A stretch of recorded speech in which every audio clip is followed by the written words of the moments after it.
வணக்கம் மக்களே. உங்கள் ஃபோன் நம்பர், பேங்க் டீட்டெயில்ஸு இதெல்லாம் சேஃபாக இருக்கா? நம்ம டேட்டா யாராவது யூஸ் பண்ணாங்கன்னா நமக்கு தெரிய வருதா? ஆனால் இப்போ இந்தியாவில் ஒரு முக்கியமான சட்டம் வந்திருக்கு. டிடிபி ஆக்ட் 2023, அதாவது digital personal data productive act. இந்த சட்டம் என்ன சொல்லுதுன்னு பார்த்தீங்கன்னா ஒரு சிம்பிளாகவே சொல்கிறேன். உங்கள் டேட்டா உங்களுடைய தான்.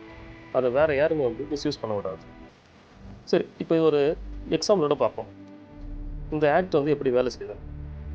ஃபார் எக்ஸாம்பிளுக்கு நீங்கள் ஒரு ஃபுட் டெலிவரி ஆப்பை இன்ஸ்டால் பண்ணுறீங்க. அவன் இன்ஸ்டால் பண்ணும்போது உங்கள் நம்பர் கொடுக்குறான். அதுக்கு நீங்கள் என்ன பண்ணுறீங்க? பெர்மிஷன் கொடுக்குறீங்க. அதே மாதிரி மற்ற டீட்டெயில்ஸ் எல்லாம் கேட்பான். நீங்கள் அதை பண்ணுறீங்க. நீங்கள் டைப் பண்ணிட்டு அதை அப்டேட் பண்ணுறீங்க. அது எல்லாமே சரிதான்.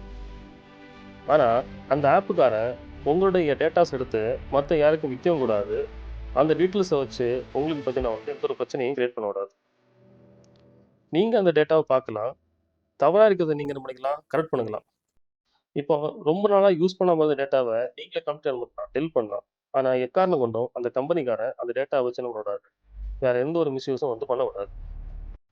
ஸோ இதனால் என்ன சேஞ்சஸ் வரும் பார்த்தீங்கன்னா ஸ்பேம் கால்ஸ் குறையும், அன்வான்ட் ஆட்ஸ் குறையும், ஆன்லைன் சேஃப்டி அதிகரிக்கும். ரூல்ஸை பிரேக் பண்ணால் என்ன ஆகும் தெரியுமா? ஃபார் எக்ஸாம்பிளுக்கு கம்பெனிக்காரன் என்ன பண்ணுறான், உங்கள் டேட்டாவை தூக்கி வெளியே கொடுத்துட்டான். அதனால் உங்களுக்கு கண்டினியூஸாக கால்ஸ் வருது, இல்லைனா உங்கள் நம்பர் நிறைய மிஸ்மேட்ச் ஆகிருக்கு. ஸோ இப்போ நீங்கள் நேராக போய்ட்டு ஒரு கேஸ் ஃபைல் பண்ணிங்கன்னா அந்த கம்பெனி உங்களுக்கு 250 கோடி வரைக்கும் பார்த்தீங்கன்னா ஃபைனாக தரும். இதில் கிட்ஸுக்கும் எக்ஸ்ட்ரா ப்ரொடெக்ஷன் கொடுத்துருக்காங்க. அவர்களின் டேட்டாவும் இன்னும் சேஃபாக இதில் இருக்கும். இனி யாருமே உங்கள் பெர்மிஷன் இல்லாமல் உங்கள் டேட்டாவை யூஸ் பண்ண முடியாது. இதை பற்றி நீங்கள் என்ன நினைக்கிறீங்க? இந்த கண்டென்ட் பிடிச்சிருந்தா லைக் பண்ணுங்கள், சப்ஸ்கிரைப் பண்ணுங்கள். உங்களோட கமெண்ட்டை கமெண்ட் பாக்ஸில் எழுதுங்க.